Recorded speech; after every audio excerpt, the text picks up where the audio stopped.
I guess the exaggeration would be that if we are in town, I'm almost always in Ceres Park. So I always say 5 days a week because there are, at least 2 days a week on average we're away or doing something.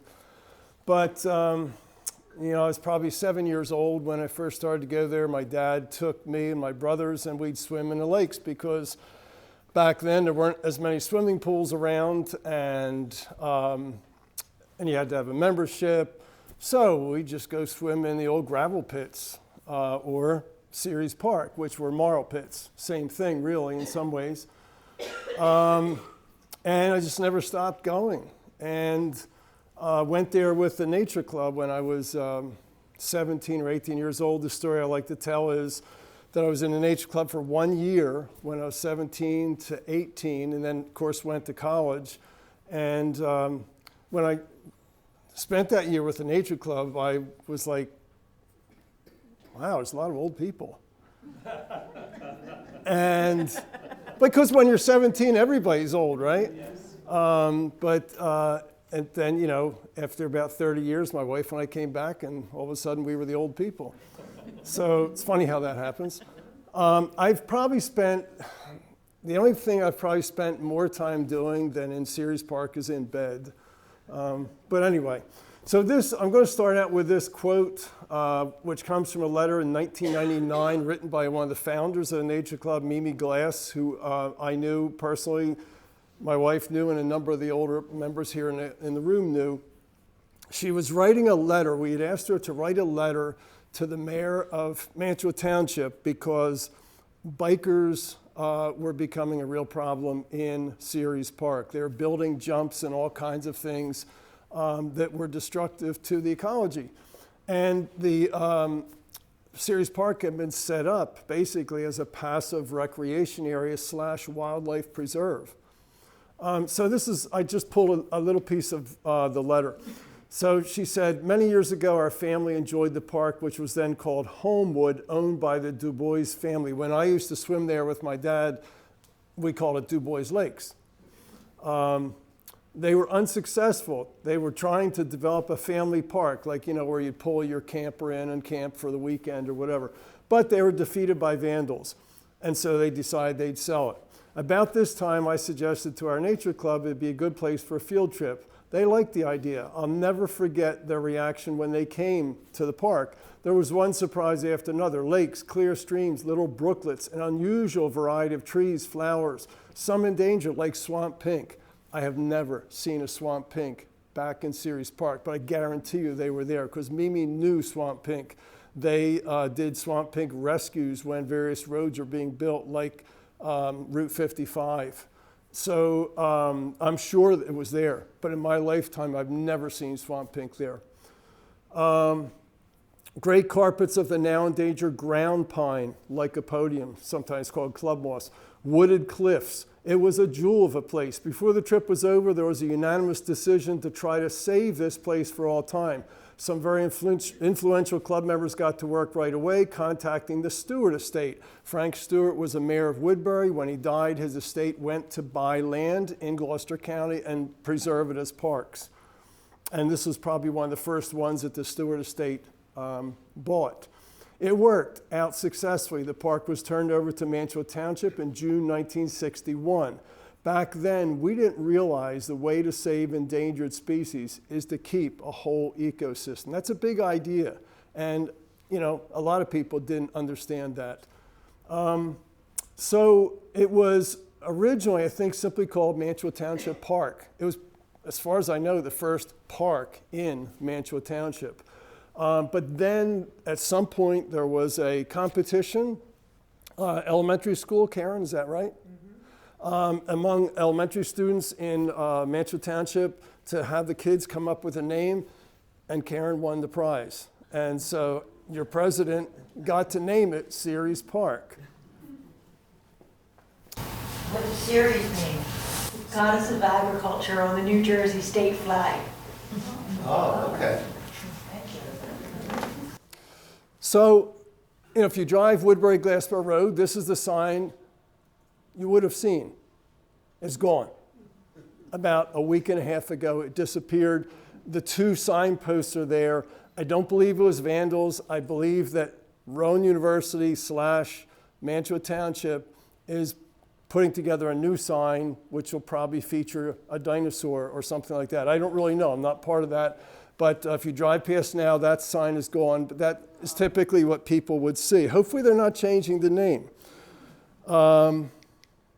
Whoops, sorry, wrong way. Try that again. I had to throw in a picture of Mimi's ground pine, because she said there was ground pine. Well, it's still there in the park. So some of the native plants, and the genus name is Lycopodium, lycos meaning wolf and podium meaning foot. So wolf's foot is how the genus is translated. But it's a small ground plant, about maybe 6-8 inches tall, and I just took this picture today. The top of it right there is the reproductive part, and if you brush it, you see like a smoke come off, and that's the spores that will be spread by the wind. Ceres Park is one of my favorite times to go there is the wintertime. It's very peaceful looking. This is one view looking up towards one of the 2 ponds in the park.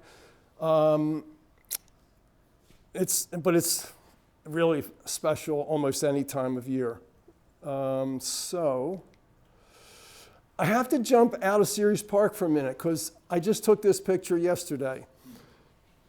Chestnut Branch Creek comes out of Rowan University where it rises, where the headwaters is, flows through Glassboro into Pittman, over the dam at Alcyon Lake, and then down into Ceres Park. So Chestnut Branch, on one side, the side close to Woodbury-Glassboro Road, is Ceres Park proper. It's about 60 acres. In other words, when the Stewart Estate bought the DuBois Lake tract, they bought about 60 acres, all on the Woodbury-Glassboro Road side of Chestnut Branch Creek.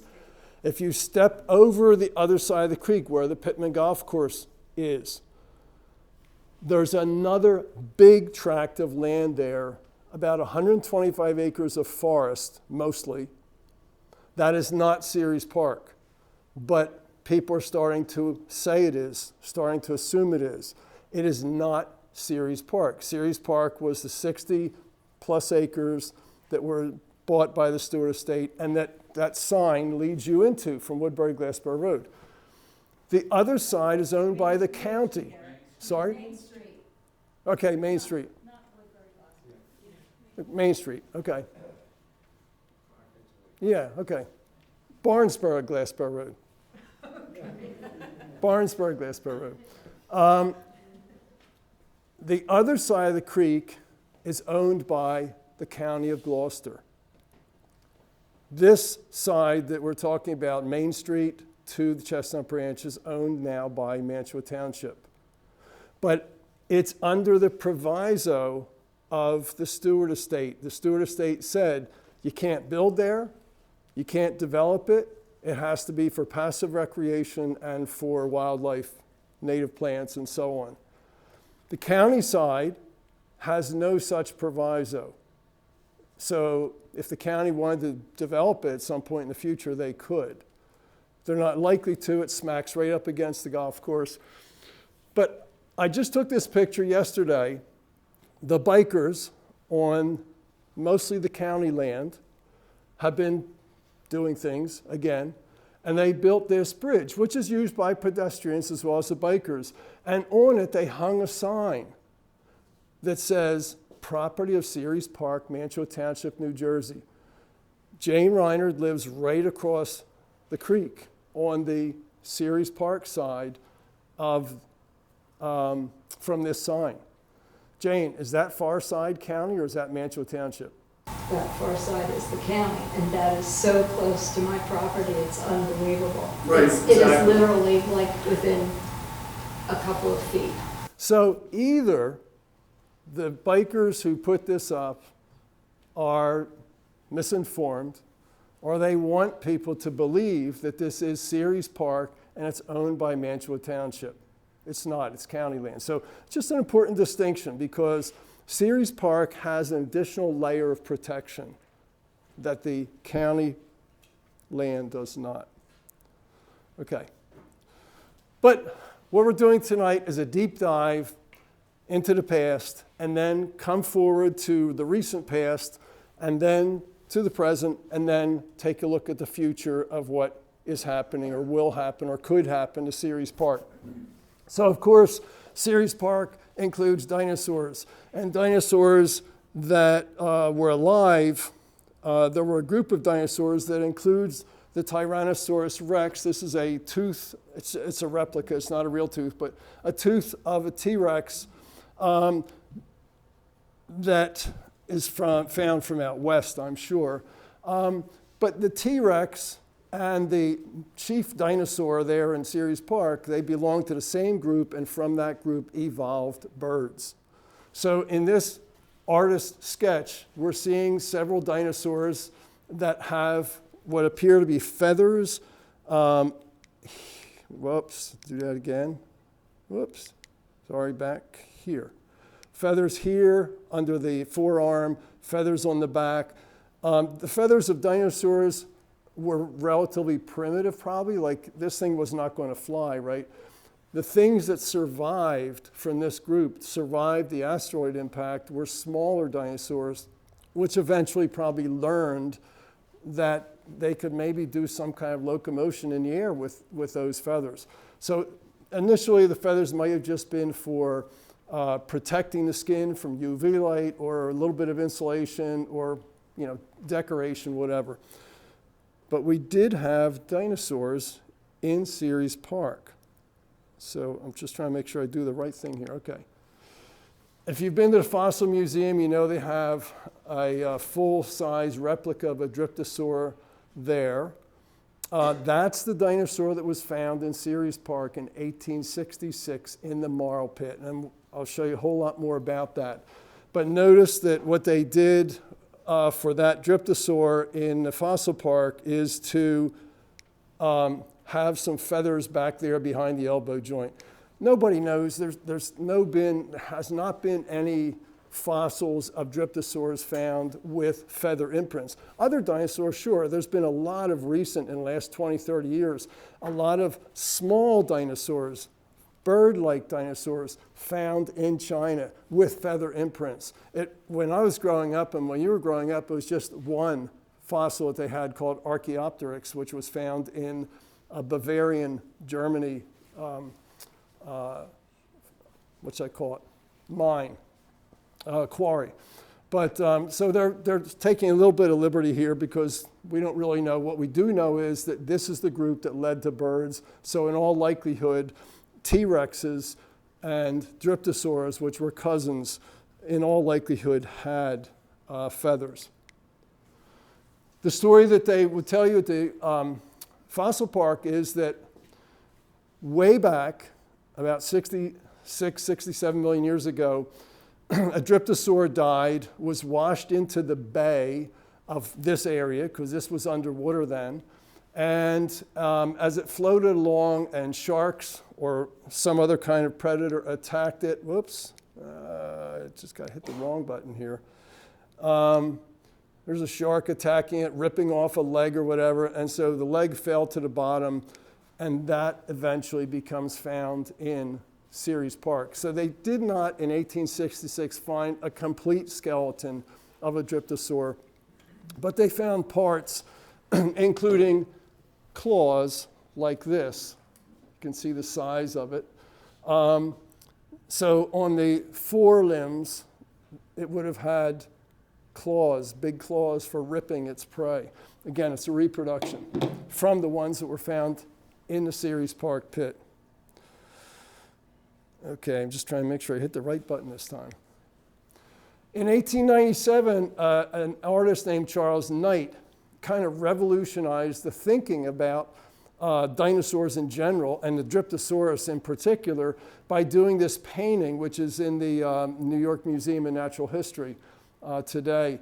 And it was the first time that dinosaurs were shown as like active, kind of leaping, cat-like creatures, much like you remember seeing the velociraptors in Jurassic Park.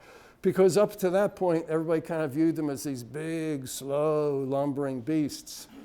And as a result of that, the New Jersey State Museum decided to recreate that scene with two skeletal forms. So if you go to the State Museum in Trenton, you can see that. Now, most of those bones, or probably all those bones, are reproductions. I don't think there's anybody yet who has found a complete Dryptosaur skeleton. Just to give you an idea of the size, I always thought in Jurassic Park they did a really good job of showing how fearful it would have been to be around the velociraptors, which were smaller than these. So this guy was a cousin of Tyrannosaurus rex. Tyrannosaurus would be a little bit bigger, but that would be big enough. You wouldn't want to meet that at night in Ceres Park. The first dinosaur bones in New Jersey, of course, were found in Haddonfield, the so-called Hadrosaurus, which was a plant-eating dinosaur. But the second dinosaur bones, less than 10 years later, if I remember the date correctly, 1858 is when the Hadrosaurus bones are found in a marl pit in Haddonfield. And then in 1866, the Dryptosaurus bones, a predator, were found in Ceres Park, marl pit. That was the beginning of what has been called the Bone Wars, because paleontology, dinosaurs, was just taking off as a science in the mid-19th century. There hadn't been a lot of discoveries before that, although the American Indians had found all kinds of dinosaur bones before that. That's a whole other story. And so by the 1850s, late 1850s, like when that Hadrosaurus skeleton was found in Haddonfield, and in 1866 when this was found, there's guys who are in academia who are trying to climb to the top of that paleontology heap. And two big names emerge. One of them is Edward Drinker Cope on the left. He's associated with the Academy of Natural Sciences in Philadelphia. On the right, you have Othniel Charles Marsh. He's associated with Yale University. They both were up-and-coming paleontologists, dinosaur lovers. Because Cope was here in Philadelphia, when the Hadrosaurus was found in Haddonfield, he got super interested in marl pits and formed a relationship with the marl pit that was operating at Ceres Park. And I'll talk more about the marl pits in a minute. He was there when, well, maybe not there when the bones were found, but very shortly after the bones of the Dryptosaur were found in Ceres Park, Edward Drinker Cope was there and collected them. That word that another dinosaur had been found, and a meat-eating one because of the claws and so on, that got up to Marsh in Yale University in Connecticut. He came down and spent a day or two with Cope and formed a relationship and tried to, let's say, develop Cope's trust. But behind his back, behind Cope's back, Marsh talked to the workers in the Ceres Park marl pit and said, if you find any more bones, tell me first, because I'm with Yale University. And that's bigger than the Academy of Natural Sciences. And sure enough, when they found the next bones, whatever it was, they contacted Marsh. Cope found out. That became a blood feud for the rest of their lives, because each one wanted to be the biggest and baddest and the best of the dinosaur paleontologists. Marsh eventually went west because he heard that out in places like Wyoming, Montana, South Dakota, where the rock was kind of laid out in the open, not covered by forest, that big discoveries were being made as long as you could avoid being killed by the Indians. And so he went out in the summertime and started to find T-Rex bones and things like that. But that blood feud continued for the rest of their lives. 2 years ago, the Nature Club designed a t-shirt. They're for sale back there if you want one. It's Christmas time coming up, different sizes. And we just wanted to emphasize that dinosaurs had feathers, because when I grew up, that wasn't anything that people thought about or knew. And it was the smaller ones, the Archaeopteryx kind of ones, that managed to survive the asteroid impact, which was, the 5th mass extinction. Of course, we're in the 6th mass extinction now because we're causing this one. But so Ceres Park, Gloucester County, 67 million years ago, there would have been walking through this whole area. Well, not really, because this was underwater. Let me show you that on the map. 67 million years ago, geologists call that the late Cretaceous period. Creta meaning chalk. The chalk layers in England that are part of the chalk cliffs of Dover, they're from this same age. So we get Cretaceous chalk for that time period. So that time period, 67 million years ago, the Dryptosaurs lived on this landmass, which is kind of like the eastern landmass of North America. And the T-Rex lived on the western landmass, California, Nevada, and so on. And geologists call that Laramida. And these two landmasses were separated by a shallow inland seaway. And by the way, the continent was close to the equator. It was, if I remember correctly, it was rotated about 90 degrees from what it is now. And, but it lay close to the equator, so it was much warmer. And because it was much warmer, there were no ice caps. And because there were no ice caps, sea level was a lot higher. And that's how you get an inland seaway. And that's how you get New Jersey and where we're sitting right now, under about 100 to 200 feet of water. So the Dryptosaurs that lived then weren't living here. This was under 100, 200 feet of water. This was like continental shelf area covered by shallow water. They would have been over in Pennsylvania, where it's a bit higher. And so if one died, it would wash out onto the continental shelf, this area.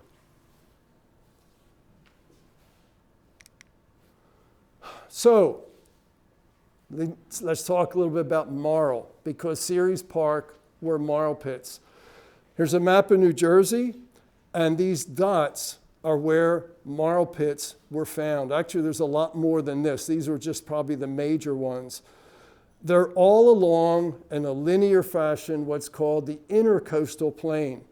So southern New Jersey is all coastal plain, and it's all sediment. It's sands. It's the remains of the Appalachian Mountains, which have been eroding for the last 100, 200, 250 million years. They used to be as high as the Alps, but over 250 million years, a lot of them have broken down by erosion and been washed towards the sea or into the sea. So southern New Jersey is all sediments, sand, and the layers, thick layers of sediment, tilt towards the ocean. And the edges, if you think of them like a layer of books tilting towards the ocean, the edges of those books come up here on the intercoastal plain. And so you get different layers exposed, including the layers of marl. So here we are in Gloucester County. I believe that one right there would be the Ceres Park marl pit. It became the most commercially valuable marl pit in the state of New Jersey. We'll talk more about that in a minute. But what was happening was by 1800, and this is a quote from a newspaper article that was recalling this. I think it's a Woodbury Times article from around 1900. By 1800, the article said, much of the land in South Jersey got to a point where it was not satisfactorily productive. Because you know how farmers, if they don't put nutrients back in the soil after so many years, it's used up. And so they would try to put like manure, but if you have 100 acres, you don't have enough cattle or sheep or pigs to refertilize 100 acres. So by 1800, after 100 years or whatever of farming, much of the land was not producing good crops anymore.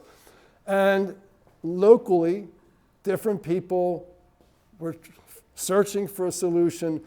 Maybe on your farm, you had a stream cut or a road cut that exposed different layers of those sediments. And there was one layer that was exposed, was kind of dark, maybe a greenish blue or maybe a gray or maybe a brown. It varied a little bit in color, but often it was greenish in color, so it became called green sand. And sometimes that green sand had small seashells in it, so it must have formed in the ocean somewhere.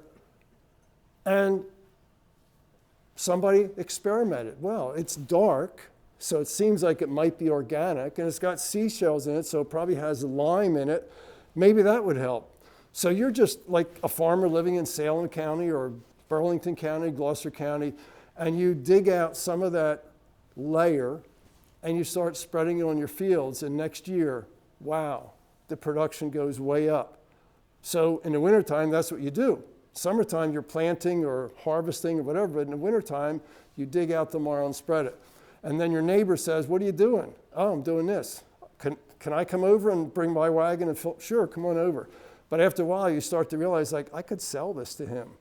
I could sell this to other neighbors. And that's what they do. So a lot of small local pits start to develop all across those counties. Here's an 1849 map showing the Ceres Park area. So this right here is Alcyon Lake, but it's 1849. Pittman's not here yet.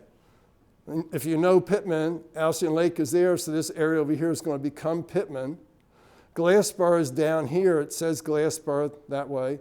This is the stream that comes out of Glassboro, Chestnut Branch we call it today, goes into Alcyon Lake, goes over the dam. This wouldn't have been called Alcyon Lake then. It would have been somebody's mill pond. And then it continues down this way into what we now call over here Ceres Park, and it says Marl Pits. This is an 1849 map from the Gloucester County Historical Society. It's a much bigger map. I just photographed that part of it. And then it continues on to what's now called, well, Tyler's Mill Road is what Jane lives on, because there was a mill, there was a lake here. It washed out, I think, in 1930s. Jane, you know what year it washed out? Sounds right. It's about then. So it's just a big steep valley today. And it was called Clark's GWS Mills. So there was a mill there. And then it continues on past Barnesboro. So I haven't seen any map before 1849. If there is one, we might see that it's already a marl pit there. But Pittman's not there. And what will become the railroad, the West Jersey Railroad, which will go down to Glassboro and then up this way to Woodbury, that's not there yet either. Here's Main Street again, I guess, right? That's Route 553 that we call it today, coming into Pittman and going up here towards Barnesboro. 1849. Second map, 1861. By 1861, people realized that this pit was really productive. It was, in fact, probably the best marl pit in the state of New Jersey. So here we are. Glassboro is now pretty much on the map down here. Pittman is still not around in 1861. We're in the middle of the Civil War. A railroad has been built. There it is, the West Jersey Railroad. Again, Barnesboro is up this way off the map, Route 553, Main Street, going up this way. And here's Lamb's Road, if you know that, coming across. So Lamb's Road cuts across the railroad track right up here. And let's see, this is Alcyon Lake right here. So again, we go up here from Alcyon Lake, Chestnut Branch crosses Lamb's Road, and then it comes into where it says Marl Pits. Now, interesting, in 1861, the Marl Pit is on that side of the stream.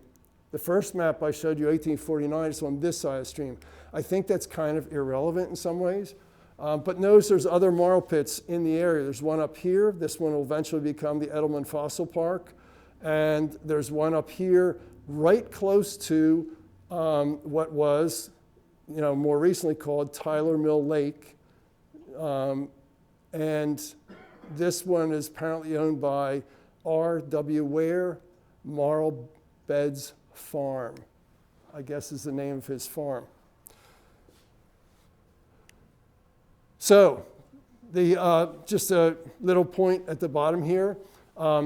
So this is going to become, in 1863, two years from now, it's going to become the West Jersey Marl and Transportation Company. It's based on 250 acres owned by a guy named David Marshall, and another 150 acres owned by Richard M. and Joseph C. Ware, and we see that name appearing up top here, R.W. Ware, or R.M. Ware, I guess it is. So a total of about 250, 100, 380. That's a lot of land. And they operated that West Jersey Marl and Transportation Company from 1863 until about 1920. That's a communication I had from Sonia McFarland. I don't know if anybody else knows her. Sonny was her sort of like nickname. And she was a member of the Nature Club and gave me a lot of information years ago about the marl pits. Her ancestors owned land that was part of this 380 acres. And they sold it to, I think, to Marshall, to David Marshall. Okay. 1876 map. So now this commercial pit has been in operation since 1863, right? I think I said. And they found the dryptosaur bones in 1866. Now we're up to 1876. And let's take a look at Pittman. There's a wheel. You all know that's the original Pittman, right? Because it was a camp meeting. And they designed like a wagon wheel with 12 spokes coming out, 1st Avenue, 2nd Avenue, 12th Avenue, and so on, with a church in the middle, although originally it was just tents. You all know that story about Pittman. And so most of the town isn't developed yet. It's just the wagon wheel, probably a summer camp meeting's all it is. And by the way, there's one up here, here's Tyler Mill Lake again.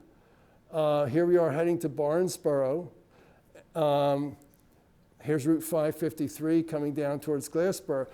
There's another campground right here called the Centennial Campground that is kind of where, for those of you old enough to know this, where the Pittman Airport would have been.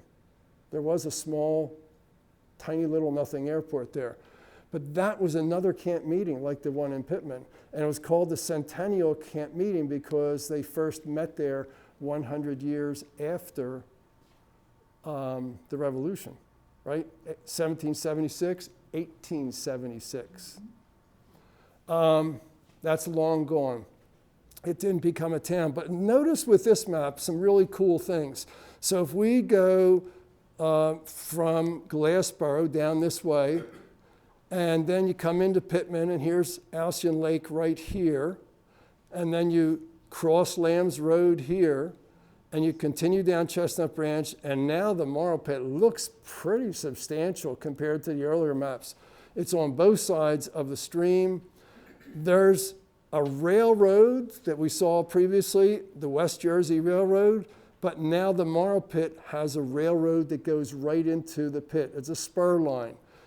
2 parts of it here connect with West Jersey, and then it comes down this way, crosses Lambs Road right there, crosses Route 553, and goes right into the pit.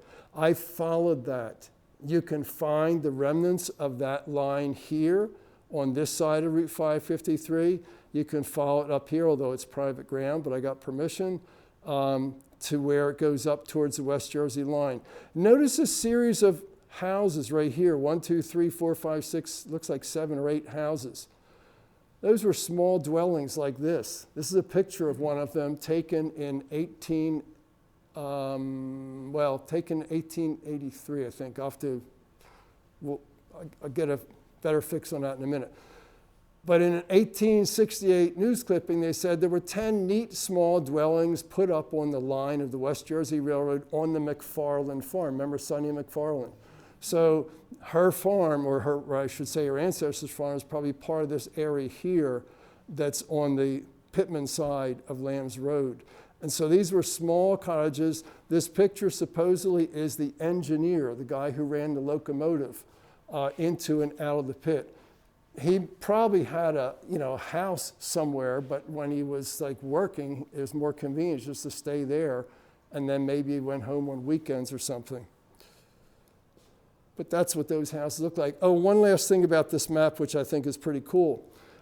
So if this is, you're crossing Lambs Road, following Chestnut Branch into the Ceres Park area, everything on this side of the creek here is owned by the county now, including the golf course. The golf course will be in this area right here.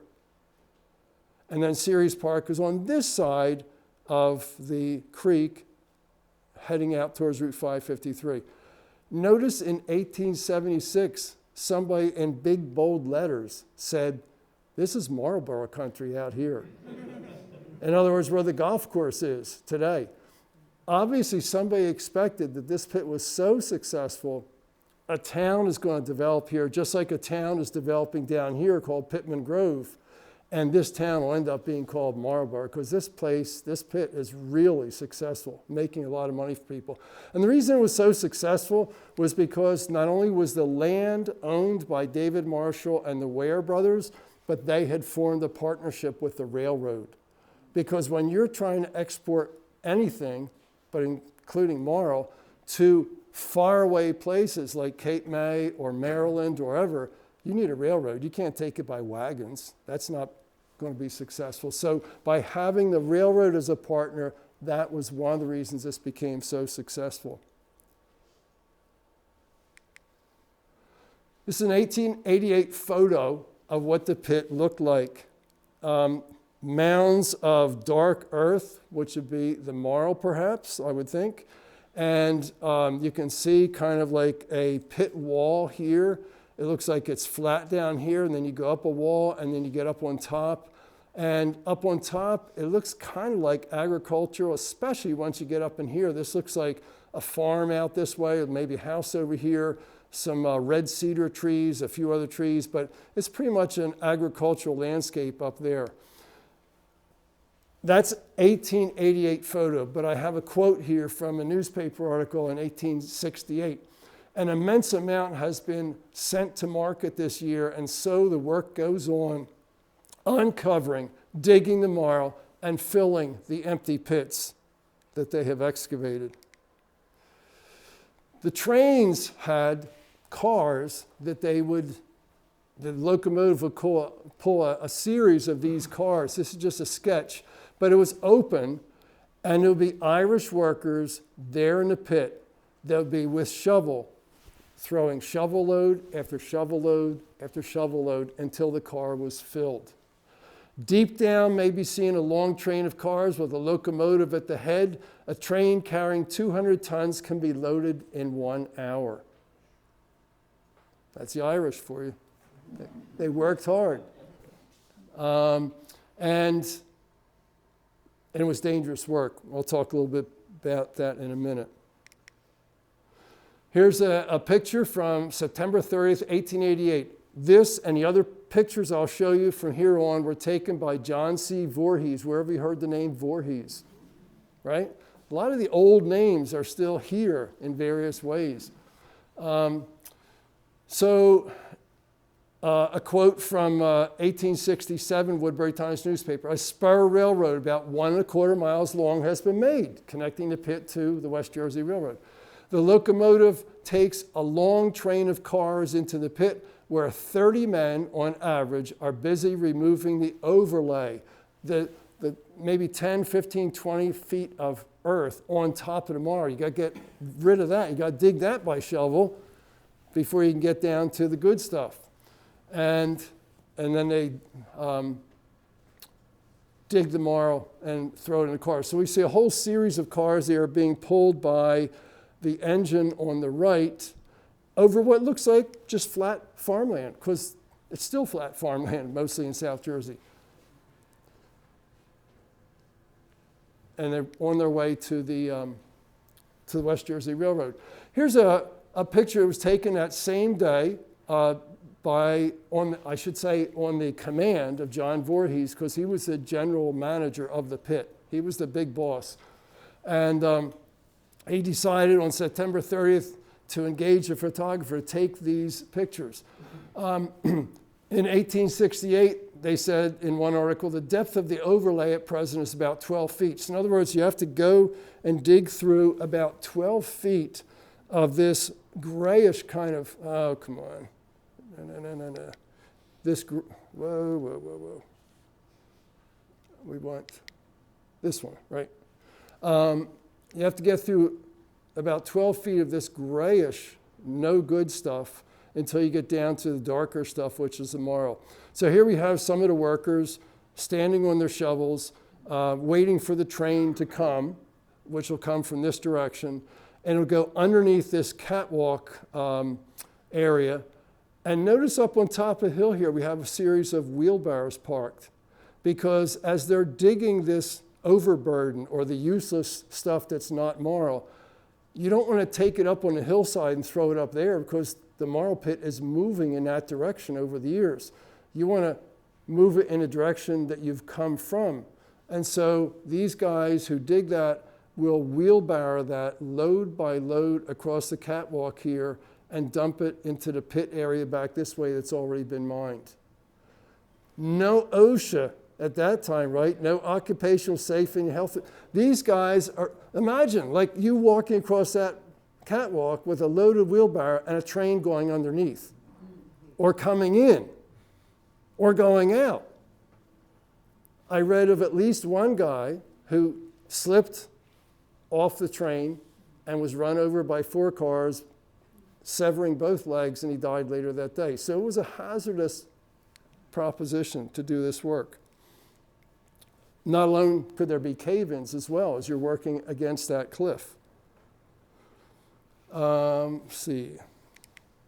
Now we go to this one. So in this picture, John Voorhees wanted to show the men going across with the wheelbarrows.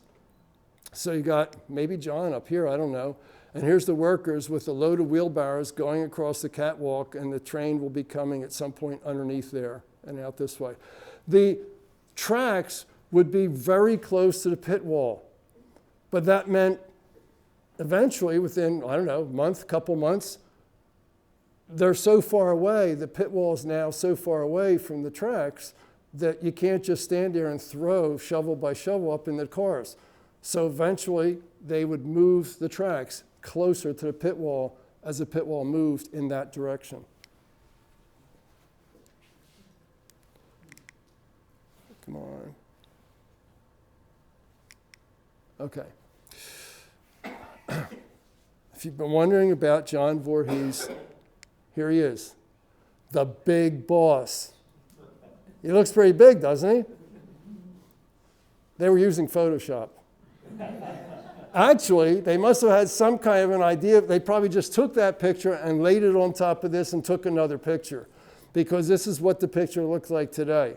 And he's so outlandishly big compared to these guys, it's like an early form of Photoshop.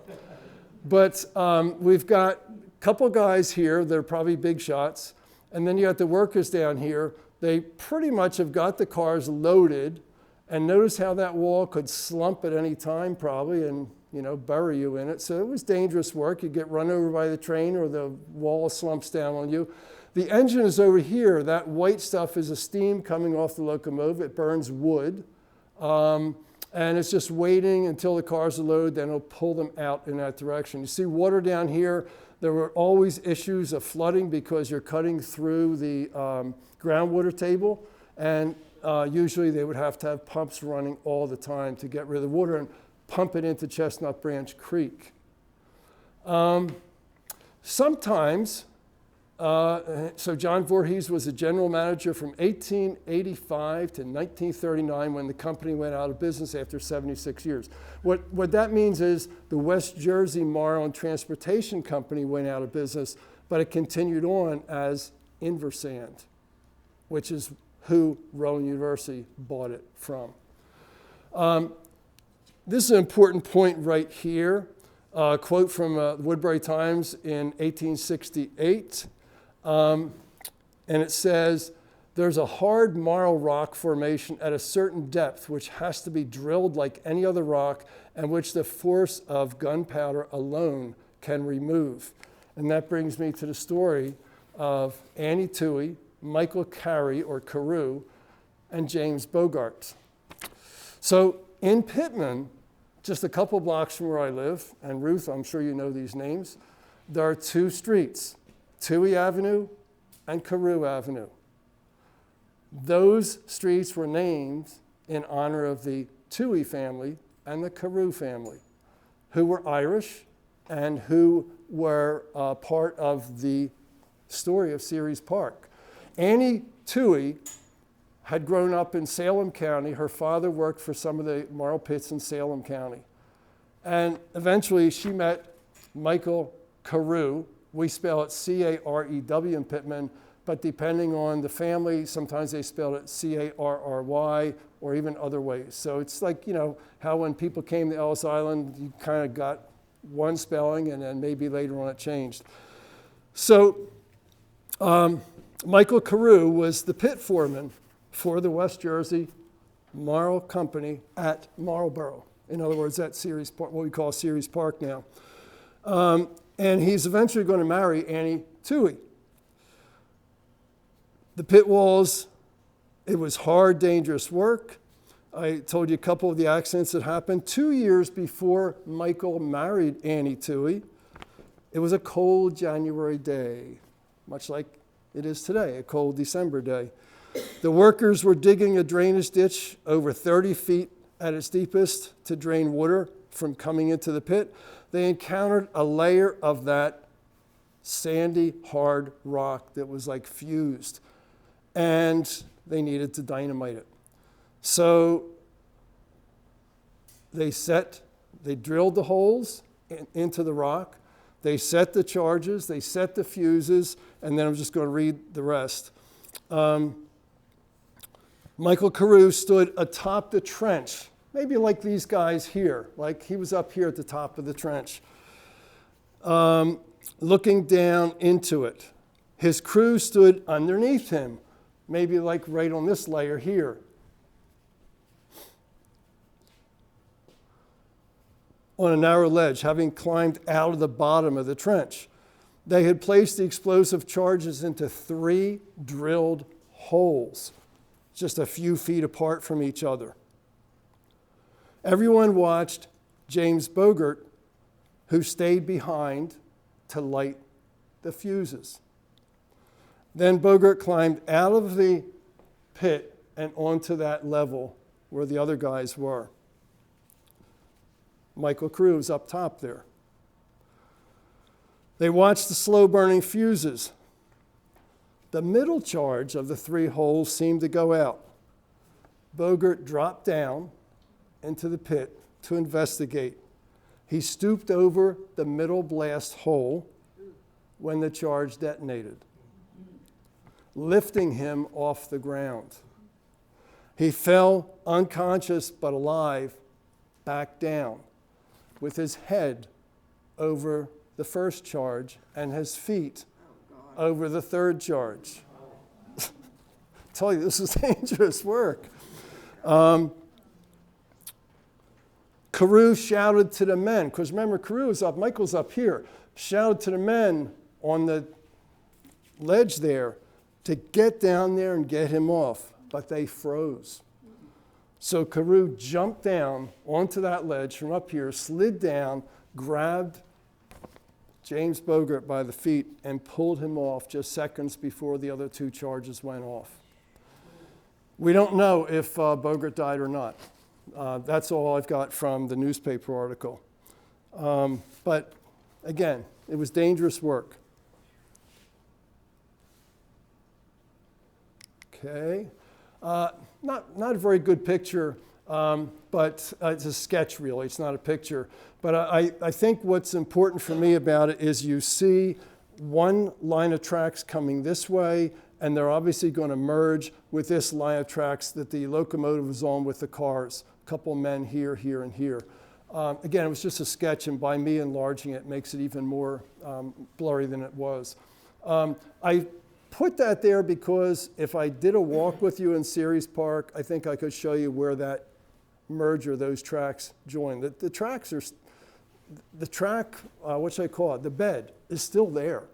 And one of the tracks would have gone right into the pit, and one of the tracks would have gone into the second pit. There are 2 lakes in Ceres Park. Each one of those lakes was a pit.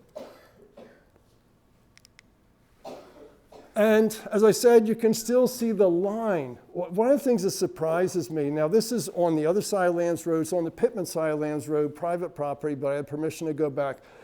This is the bed of the spur line. So like it's basically about this wide, and you can see how it kind of humps up this way and humps up this way, because that's what they would have done, right? They would have made a bit of a platform for the tracks. And the funny thing is, it still hasn't filled in with trees. I'm not sure if that's because of disturbance or what, but you can follow that without any problem at all. I often think that the things that we do to change the earth are going to be around for thousands of years. This is like, this pit was abandoned by 1920. That's over 100 years now, and you can still follow the track line. One other thing that you can follow too, that's our dog, just for a little bit of scale. We are now on the golf course side of Chestnut Branch, and you can follow what I like to call the Irish Canal, because it was dug by those workers in the pit, which were largely Irish. And the problem is the pits were very close to Chestnut Branch Creek. So during heavy rains, floods would flood into the creek, and the pit would be shut down for a week, 2 weeks, until they could get ahead of all that flood water and get it out of there. So that's lost production. And so what they ended up doing was they created a berm, a wall of dirt, and directed the creek away from the pits. And you can still see that berm, still see this canal in effect. The Irish built all the canals in England and the United States. You can still see that canal if you walk on the side that the golf course is on. You can follow the canal. In this newspaper article, they said there's an immense crossbank 60 feet broad that has been made of the overlay, in other words, the overburden, the useless earth, between the pits and the creek, forming a sure protection against any future floods from this stream. So a lot of you can still see these things if you know how to interpret it over there when you do your walk at Ceres Park. I'm going to switch from that to plants. Because, Mimi Glass, she knew those were marl pits. I knew there were marl pits when I was a kid. I didn't really know the full significance of that. I didn't know that one of the first dinosaurs in New Jersey was found there. I didn't know the first predatory dinosaur was found there in New Jersey. But what people like Mimi knew was this was a really special place for native plants, and that's still true today. So as we get all excited about the dinosaur history of Ceres Park, we should not lose sight of the fact that it was and still is a fantastic stronghold for many of our native plants, some of which you won't find in very many, if any, other place in Gloucester County, to my knowledge. Some of them I won't even show you because they're that rare and that special. You have to be special. I showed 2 people in this room something the other day, but you have to be really special to be shown some of these things. Because I want to make sure you don't think you're going to go dig it up and take it home to your garden, because they're there for a reason. They're there because of the underlying mycorrhiza, the fungal relationships that those plants have. And you can't just take things like that and put it in your garden. It'll die after a couple of years. Anyway, this is striped wintergreen. We're coming up in history now. We're leaving the dinosaurs. We're going to the year 2021, the pandemic year. For a year, here in Gloucester County, we had a project that the Nature Club was involved in called the Big Year Eco Challenge. We were using something called iNaturalist to identify as many species as we could find in Ceres Park. Jane was a part of that. Marie, I think you were. I'm not sure who else is here that was a part of the Ceres Park one. I did 12 pines. Okay. Marilyn that did. Right. So we had different people. Some people were focused on tall pines. Some people focused on, well, we had about 5 or 6 different parks we were doing. But this team, if I remember right, found the most species of any of the teams, over 1,000 species of plants and animals, some of them native, some non-native. And there's many, many that we missed. So that 1,000 is not a final count by any stretch of the imagination. But I put in the striped wintergreen, which is a small plant about maybe 5, 6 inches high. It's related to rhododendron, mountain laurel, blueberries, and it lives its life close to the ground, and it especially loves the wintertime because it's getting full sunlight now that the leaves are off the winter trees. So you oftentimes find it in dry, wooded areas, and that's where you'll find it in Ceres Park. Terrific little native plant. I'm going to show you some of the other native plants quickly. And I'm also going to say Ed Wooders is in the room here, just in the back with his wife, Marl. And when we were doing the Big Year Eco Challenge, we had about 30, 35 people involved, mostly people from the Nature Club. And we were finding all kinds of interesting plants. And one of them was the cranefly orchid. And I like to say that the cranefly orchid lives life against the grain because it loves snow. It loves the wintertime. That's when it does its thing. You know, like it's May, June, July, August that the trees and all the green plants are doing their thing, but not cranefly orchid. It waits until October. And in October, around mid-October, it hasn't been there all summer long. In mid-October, it throws out a single leaf that looks like that. It's kind of pleated. You know how like sometimes they would pleat pants with, like folds? It's a pleated green leaf, and each one of these green leaves here is a single plant. That's all it has to offer, one green leaf. And here's another one up here, another one here, another one here. Each leaf is a single plant. And if you flip the leaf over, it's beautiful purple underneath. They're out there in Ceres Park, and I don't hesitate to show you those because they're becoming more common. It was more of a southern plant, but with climate change giving us more of a Virginia summer than New Jersey would typically have, these are moving north and becoming much more common. So if you go out in Ceres Park now and just wander along and look for something that's a single green leaf and flip it over. If it's purple underneath, it's an orchid. And here we were. This is Ed Wooders and my son Jeff. Here's Ed. Doing some filming of Chris, my wife, finding a cranefly orchid leaf in the snow here. They love it in the wintertime because in the wintertime, all the sunlight is reaching the ground. In the summertime, maybe 1% of the sunlight is reaching the ground. This plant has figured out I'm better off doing my thing in the wintertime.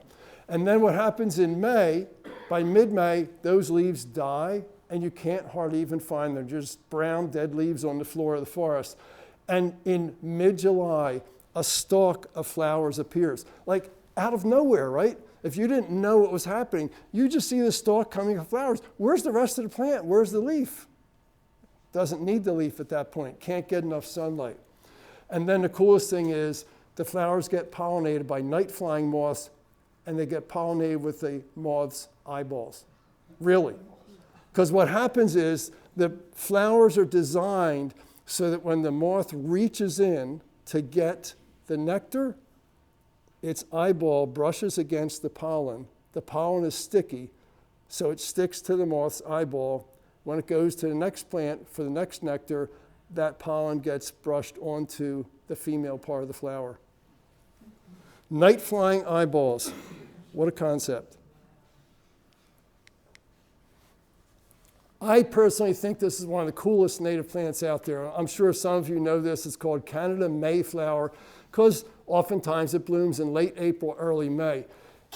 I've seen this in some other parts of Gloucester County. I have not seen any place in Gloucester County that's so spectacular with Canada Mayflower as this. If you park in the parking lot off of Main Street and then you start walking down the road, turn immediately right onto the first trail, and it's unbelievable back there. This photograph, I've not been able to take a photograph that does it justice. It's so beautiful green. All those are Mayflower plants.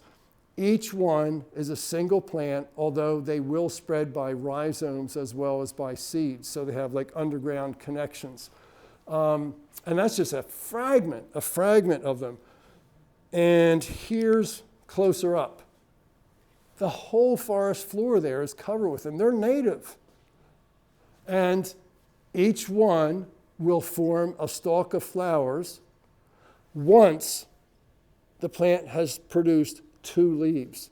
If you get down close and you look at ones that aren't flowering, you'll notice that they are single leaves, but the ones that have flowers have 2 leaves. So in other words, the plant has been there long enough to develop enough root strength that it can produce the flowers. But it's an amazingly beautiful plant. You have to go there late April, early May, and you'll just be blown away. There's a lot of ferns in Ceres Park, and I'm not going to do too much with ferns. I'm just going to show you 3 of them. It's fun to work with ferns because you start to realize there are so many different shades of green. Like, you kind of think like, well, green is green, isn't it? But no, there's slight differences, and you start to recognize that a net vein chain fern on the left is a different shade of green than the New York fern on the right. And you notice too that the sizes of the frond is different. So this is a typical size for a net vein chain fern. Notice also the chain fern has like a central rib that's connected to all the leaves, whereas these are separate. They're not connected to anything in the middle. Notice also that the net vein chain fern comes down here and forms like a big broad base. But the New York fern tapers at this end, and it comes down, and the parts of the frond get smaller and smaller and taper down at this end. I always like quoting Emily Dickinson on this. New York fern tapers at both ends. Emily Dickinson had this wonderful little poem where she said, "My candle burns at both ends. It will not last the night, but ah, my foes and oh, my friends, it gives a lovely light." That's the New York fern. It burns at both ends. Here's an extensive colony near the old canal, the Irish Canal that I was talking about earlier. All New York ferns. Everyone tapers at both ends. Here's the Christmas fern. Ferns often have separate fronds, separate blades or fronds for the fertile part that's going to produce the spores, or the vegetative part that is simply catching the sunlight. So in this case, and you can see these out there now, there's a lot of Christmas fern in Ceres Park. It's not peculiar to Ceres Park. You find it in a number of places in Gloucester County. But down here, these are the vegetative fronds connecting the sunlight, so they kind of lean over, but the ones going vertical are much kind of different in shape and size, and those are the fertile ones that are going to produce the spores. So why do they call it Christmas fern? I like to think that it's because when you look at those vegetative fronds closely, each one of these is like a stocking hanging on the chimney. It's got the shape of a stocking here and here. Another plant that you can see there, but not, and this, by the way, some ferns are deciduous, like the first 2 I showed you. They die back in the winter. But the Christmas fern is evergreen all year round, including at Christmas time. Another plant that's really special out there at Ceres Park is sweet pepper bush, also called summer sweet because it smells sweet, and it typically blooms like that in the summertime. It's roughly mid-July that it'll be blooming. Okay. Another native plant out there is the tulip tree. It's the tallest, largest tree at Ceres Park. This is Chris and our dog walking up the hill there on the high wall of the pit of the first lake, which is crescent shaped. And that's a massive tree. I couldn't even get my arms around it. It's that big. And you wouldn't normally see the flowers because the flowers are going to be up where the sunlight is, but that's what the flowers look like. They're about the size of your hand when you curl it up. And beautiful yellow color in sunlight. And they're host plant for the tiger swallowtail, which you often see. Their caterpillars eat the leaves. We don't see the caterpillars very often because the tree is self-pruning and getting its limbs up in the sunlight. So you don't often see the leaves and the caterpillars. Another native plant out there in Ceres Park, not necessarily peculiar just to Ceres Park. There's a number of places you could find it in Gloucester County. Tends to be in wetter areas. Spice bush. If you get into a area like in Ceres Park where there's a lot of spice bush, it's like walking into a yellow haze. And it's one of the first trees to bloom in the springtime. So I guess, Chris, what do you think? April? Yeah. Yeah. But it's a lovely plant, and spice bush has both male and female plants, and you can look at the flowers and tell, okay, this is a male spice bush by the appearance of the flower, the shape of the flower. And then eventually they will produce berries. They're gone now because the leaves have fallen off. So this is a spice bush in the early fall when the berries are forming. They're red, and the leaves are, I guess it's the term hygroscopic. The leaves, it's almost like they're waxed. The water just kind of beads up and then falls off. Very different than most leaves that we would see.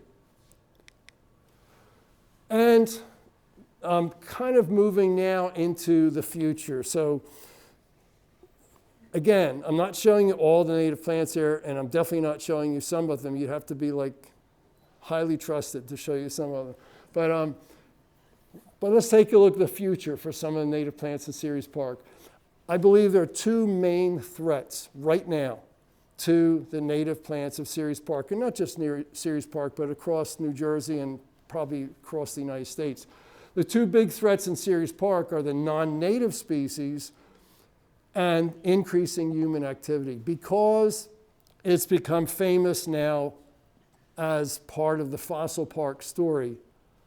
It's going to increase the human visitation. And anytime you increase human visitation, that's tough on animals and tough on plants. So here's the American beech, one of my favorite trees. I love to talk about tree architecture. When you look up into the winter sky of American beech, it's like looking at lacework. There's a particular pattern to the leaves and the twigs and the branches that looks like lace. Very different than any other tree. I can't show you this in the room. We'd have to be outside, but it's a lovely architecture against the sky. And besides that, it has this beautiful thin gray bark. I like to call it the gray ghost. It's under attack in Ceres Park. And I hate to say this because one of my favorite trees, I probably won't live long enough to see it, but I suspect there might come a day when it's just not in Gloucester County anymore. So what's the problem with American beech? On the left, we have healthy leaves, and these are the nuts, beech nuts. I just took this this past fall. So this is the healthy leaves of beech, and right now, they look like this, right? If you go out, most beech trees drop their leaves, but sometimes you'll see leaves hanging on all the way through the winter. They're like parchment paper, and they blow like bones. Kind of crossing metaphors there, but they're beautiful in the wintertime. So those are probably healthy trees right there that I'm showing you from Ceres Park. And these are healthy tree leaves right here. But there's a new disease that has moved in from Ohio. It was first identified in 2012 in Ohio. That's not that long ago. It's come from Ohio to here in 13 years. And it's called beech leaf wilt, also known as beech leaf disease. It's caused by a nematode. A nematode is a small worm, a round worm. In this case, really small. Picture a leaf. If I had a leaf in my hand, that's very thin, right? The nematode can eat within that leaf. A leaf is essentially 3 big layers. It's got epidermis at the top, like skin. It's got epidermis at the bottom, and then all the cells that capture photosynthesis are in the middle. Think of it like a peanut butter and jelly sandwich. 2 pieces of bread, and all the good stuff is in the middle. And that's where the nematode feeds. It's so small, you can't even see it. It's in those middle layers of the sandwich. And what happens is, and I've seen this out here in Ceres Park now for the last 2 years approximately, 2 to 3 years, you see the leaves curling instead of being flat like healthy here. They curl, they get dark green, they get black bands, they get leathery, shriveled, crinkled. That means the leaves are not producing photosynthesis efficiently, and they're probably going to die prematurely and fall off the tree. And the nematodes, when the end of the season comes, will migrate into the new buds that are going to produce next year's leaves. And next year's leaves will not appear. And so the tree is killed. And I could show you trees out there in Ceres Park that are dead because of these nematodes, the leaf wilt disease. They don't really understand how it's transferred from location to location. It might be birds, it might be insects, but it's obviously being transferred very quickly if it got here in 13 years from Ohio. So I think it's a serious threat to the long-term survival of American beech. It also will attack European beech. Is there any way to kill them? Not that I know of. I mean, there's probably a lot of information out there right now that things are being looked into, but I'm not aware of any way you can kill them, no. It reminds me so much, and I didn't live this, but you know, what happened to the American chestnut. It was a very common tree here in the eastern forest, and it's virtually gone. We may end up 20, 30 years from now saying the same thing about American beech. It'll be a very sad time. Those beech nuts are used by many, many different birds and wildlife. Is that the only tree they go after?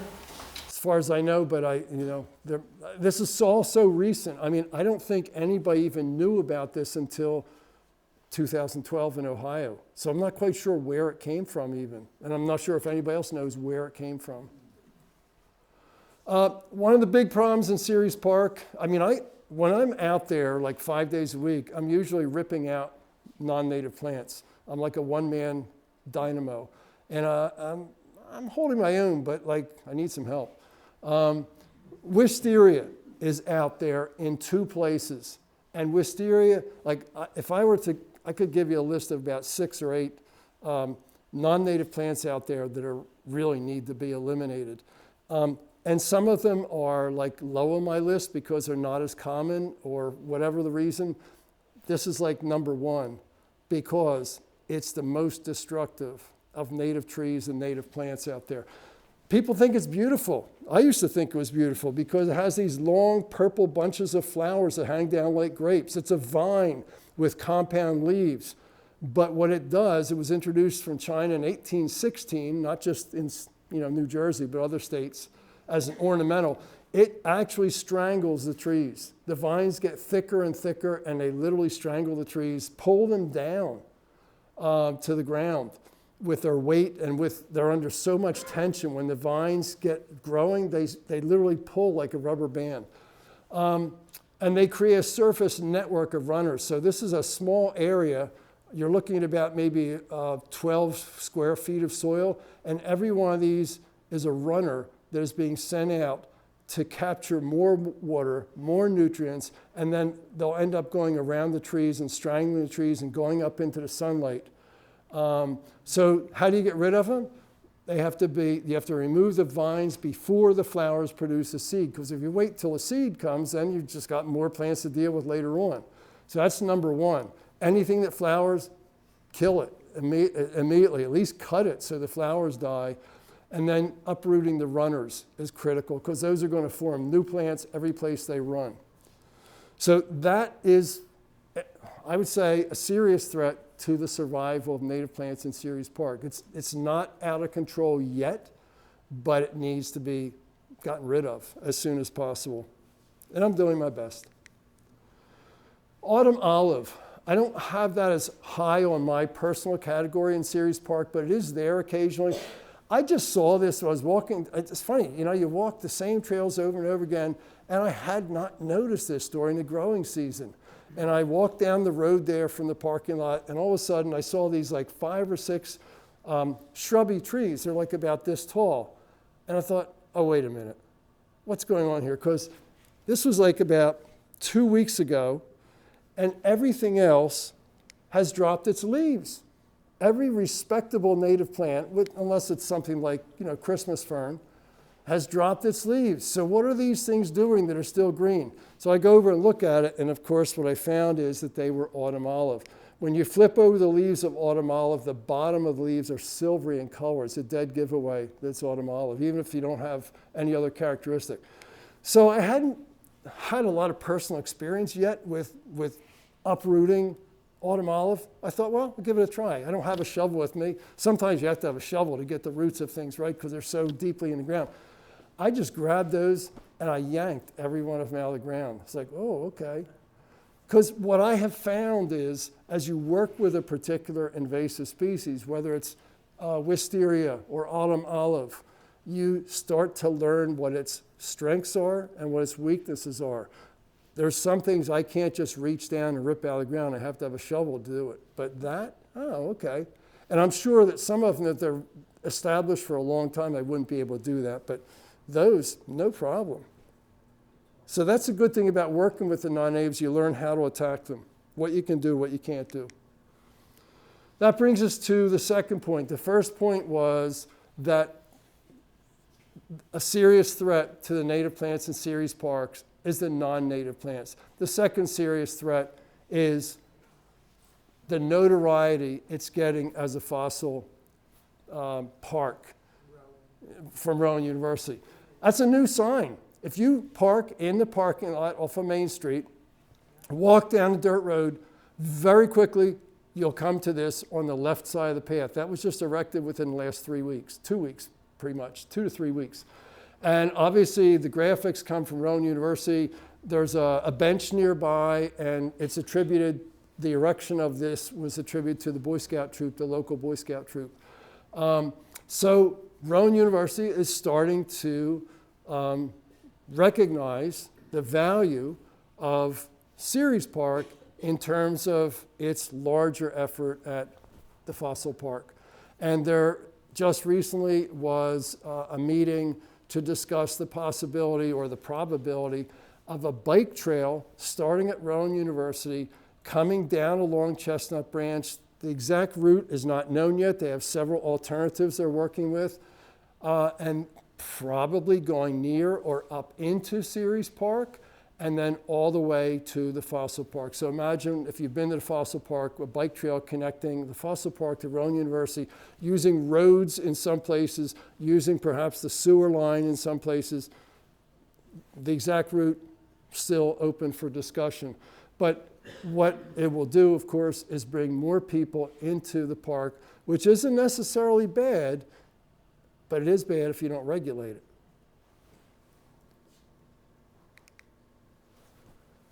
So, these pictures were taken today. I've got that right there on the bottom. This and the next few photographs were taken December 11th, 2025. That's right now. That's today, just earlier today. On the county side of Chestnut Branch Creek. Near that bridge, it says Ceres Park. No. This is the county side. That's not Ceres Park. But it is the greater Ceres Park. In fact, that greater area, that 125 or so acres, the Nature Club was responsible in some way of getting that preserved, because we found out about 15, 20 years ago that the farmer who owned all that woods, he lived on a farm up near Barnesboro, was getting older and was going to be sold. We alerted the county, hey, you've got preservation money through the county tax, why don't you buy that, add it to the golf course? So the county came and looked at it and decided, yeah, we'll buy it. So it ended up getting preserved, which was great. And it's just as valuable in terms of the wildlife and the plants as the 65 acres on the other side of the creek that we call Ceres Park. But if you go over there today, literally today, you'll see that the bikers are back there. They weren't there today with chainsaws. I had a confrontation with one yesterday. But they are over there literally chainsawing trees, clearing an area the width of a road. So this would be like the width of a dirt road that used to be forest with trees here and here. And they're building these jumps and lining the top with indoor-outdoor carpeting turned upside down and then fastened with screw nails and things like that. These jumps are about 20 feet apart, and you come up off of one jump and your bike goes through the air and lands on the other. Here's one of them going up and over to here, a second one going up and over, a third one going up and over, a fourth. We're standing on the top of a slope, a hill, and so they're going to gain speed as they go down and hit each jump, and each jump, somebody's going to get hurt, I think. And I don't think the county wants that liability. I don't think the county knows what's going on back there. And so today I sent a certified letter to the county engineer and said, hey, here's what's going on back there. Here's some photographs. And you don't want to be liable for this. I think that's how we fight it, because if we don't, that's coming across the creek into Ceres Park ultimately. More pictures of the jumps. You can see the middle one, and these are not all the places, not all the pictures. The middle one, you start your bike from the top of the hill up here. You go flying up over this ramp and you land here, and you come flying down and up over this ramp and come right out into the audience. You know, alert one of the news channels. Yeah, maybe. I think the county will take care of it once they know they're liable. They just don't know. You know, the county doesn't have enough manpower to go back there and know what's going on. They need somebody like us to go back there and say, hey, you don't want this going on back there because it's your liability when somebody gets hurt or killed. There's one jump out there which I didn't put in because I couldn't get the right perspective. It would curl your hair to see anybody attempt that jump. It's so high and so dangerous. Yeah, so this middle picture is your top of the hill coming down, down, down over the jumps. Here you are at the top. You're right up there going off this and down, down, down. It's the same thing. You're looking downslope here. You're looking upslope here. But there's stumps. You can see stumps where they've obviously chainsawed the trees that were there to get rid of them. You need to divorce yourself from the jumps and the mountain bikes from the bike paths. The bike paths are part of the Philadelphia Bike Coalition and the bike coalitions around the selected nature clubs. And they want to have a nice path going through the woods that bikers and walkers and joggers can go on. This here is sort of like off-road, bike cars. It's completely different. The road, they're destroying the environment. It's got nothing to do with the bike paths. And I make that clear. Yeah, Glenn, I don't have a problem with bike paths. I bike myself. I do have a problem with people going onto public land and doing this kind of destruction without even asking the landowner, in this case the county, in this case us. It's public land. That's what I have a problem with. Why isn't it considered vandalism? It is vandalism. It's an interesting word, isn't it? Because what did Mimi say in 1960 or 61? Like the Du Bois sold this. They had some idea of a family camping park, but they sold it because of vandalism. Here we are, like, what's 1961? Like 60, 70 years later. I mean, you know, when we were kids, some of us were the vandals. some of us not even being aware, right? Like you did things that actually we shouldn't have been doing for one reason or another. So vandalism is something that kind of goes with being young and stupid. Now we're just old and stupid. But anyway, I point out here with this picture that one of the hazards they're creating out there is when they create these jumps, they dig pits to get the dirt out to put on these ramps to make the ramp. And then, of course, they put like something like a board or the indoor-outdoor carpeting on the dirt to firm it up.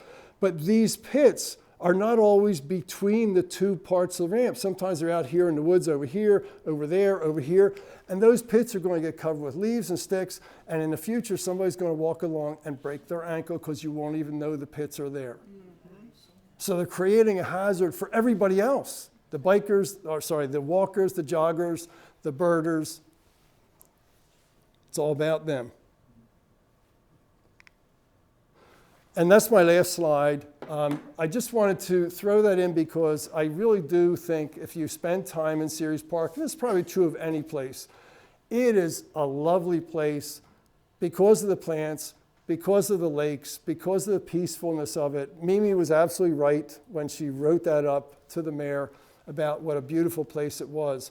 And there's nothing, in my feeling, more beautiful than when you get a fresh snowfall. I like to be the first one out there before anybody else has made tracks because it's so beautiful. And sometimes during a snowstorm, I'll go out there during the storm just to walk through the woods and hear that snow as the flakes come hissing down.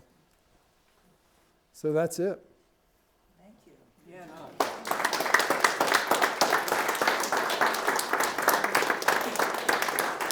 Yeah, you mentioned that was the fifth mass extinction. Right. What were the first four? Going forward, The biggest one, I'm not sure, there was one during the Triassic. So Cretaceous is the most recent one, the dinosaur extinction. The three time periods that make up the Mesozoic era, the time of the dinosaurs, the first one was Triassic, and then the Jurassic, and then Cretaceous was the last one. There was an extinction during the Triassic, so that would be the one previous, before the asteroid in the Cretaceous, end Cretaceous. Before that, there was an extinction during the end of the Permian period. That was the period that marked the end of the Paleozoic era. And that one actually was the worst that we've seen to this point. More families of animals and plants were caused to go extinct during the end Permian extinction than any of the others, including the dinosaur one. What caused it? So there's always been a lot of ideas. I believe, from what I keep reading, and I don't necessarily expect people to believe this, but I'm convinced that the commonality with all of them is very rapid,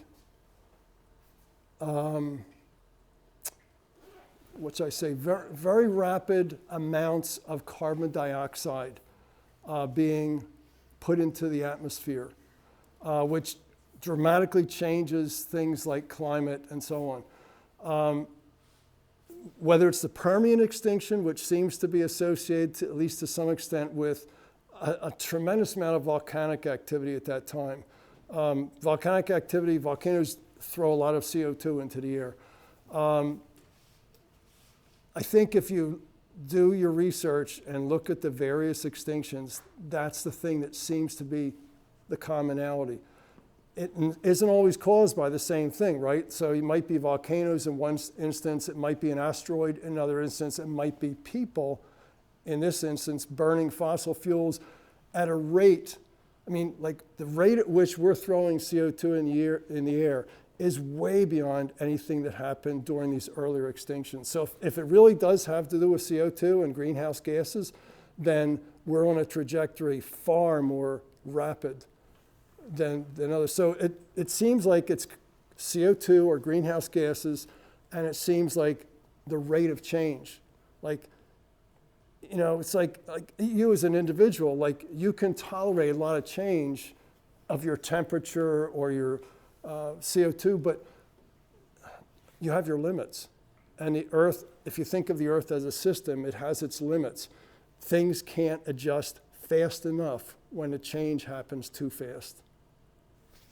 So that's the best I can offer you, but that's what I believe from everything I've read and think about. It's CO2 and greenhouse gases happening too fast for the systems to absorb it and deal with it.